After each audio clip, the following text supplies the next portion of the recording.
So as we all know, Canada Post, they're refusing to assist in the buyback. And so the idea is that the government would issue cardboard boxes, long, slender boxes, like, that rifles come in or shotguns. And the government would send these boxes to you. You'd pack in your prohibited firearm, the one that's too dangerous to own. And then you would go to the Canada Post outlet and you would, with all your boxes. So for me, that's 7 boxes. For some people, it's 16 boxes, including, I think, 2 that are 50 cals. So they have to be huge, long, slender boxes.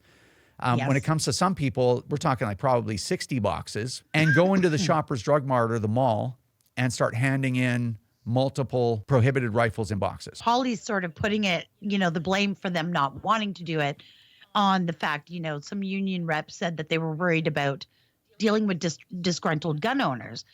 But there's a CBC story that actually quotes sources within the organization said that many post offices have little security with no alarm systems or surveillance cameras. Zero, said a Canada Post employee when asked to describe security at his post office in a small municipality. The government is crazy if it thinks we can do this safely. Not everybody understands this, saying that it's no different that the Canada Post ships commercially firearms than it is to do a buyback. When a big gun store is going to do a shipment of firearms, what happens is they assemble all those firearms in an area. Canada Post comes with their own vehicle and they take all those guns. Those guns are never floating around in the public or being dragged on a cart through a mall or through Shoppers Drug Mart to a postal outlet. Plus, they're distributed at random through the entire postal system and then delivered to gun owners. On the other side of it, and plus, we know that happens all the time. So those packages are also filtered out over time everywhere. It's not one big blast where everybody in the country knows, hey, during these 12 months or these 6 months or this month, there's going to be 500,000 firearms flowing through postal outlets. Yeah. In contrast, when you're doing a buyback, you're asking 100,000 Canadians, licensed Canadians, to transport around 550,000 firearms too dangerous to own in these long, slender boxes into postal outlets. So we've already said, hey, for some people, it could be 60 guns, carts and carts of firearms. All the criminal has to do during the buyback that everybody in the country knows about is sit there at their local post office for 2 days, count the number of long, slender boxes going in there, and at the end of the day, decide whether or not they're going to go in there at closing time and rob these people.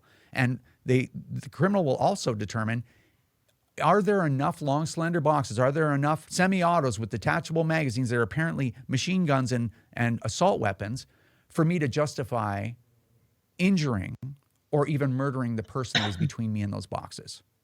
Yeah. And each one of those rifles, they could get anywhere from $2,000 to $5,000 for those rifles on the street. So if there's 10 rifles there, that could be a $50,000 haul for them.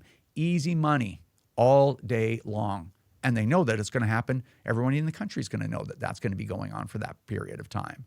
So this is the difference. And if you can't see that, I don't know what else I can do to help you understand why that is a problem. And commercially, it is far less of a problem. And the other thing is, during that time, all the postal employees will know that there are guns coming in nonstop throughout the year. Some guys, again, showing up with 60 of these boxes, some of them 50 cal boxes, 4 feet long, and we'll know full well those are guns. They'll know exactly what they are. What's to stop a Canada Post employee from cutting that box open, taking out the gun, throwing a lead pipe in there, sealing it up, sending it off to the RCMP, and then when it gets to the RCMP, they're like, hey, there's no gun in here. Hey, Rod, you didn't send us a gun. We're not paying you, and we're going to launch a criminal investigation for firearms trafficking against you. And I'm like, hey, bro, I sent you that. And so now you've got diversion happening through Canada Post because it's going the other way. It's going towards the RCMP, and there's somebody left to blame right at the other end. Not a retailer that ships 500 of these things a month that can easily say, well, this was a secure thing. It came from, these things were picked up from our store and went straight to the mail system. This could be the biggest long gun diversion opportunity in the history of Canada. Can you imagine how many of these guns would go missing?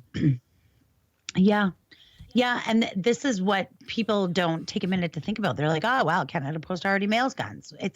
It's a completely different system than what's going on now. You know, if something tragic did happen, those guns got diverted and somebody got hurt, or somebody got hurt in a heist of a post office after closing one night, who's going to answer for that? This is a huge diversion opportunity, if not hundreds, if not thousands of guns from the legal market into the illegal market.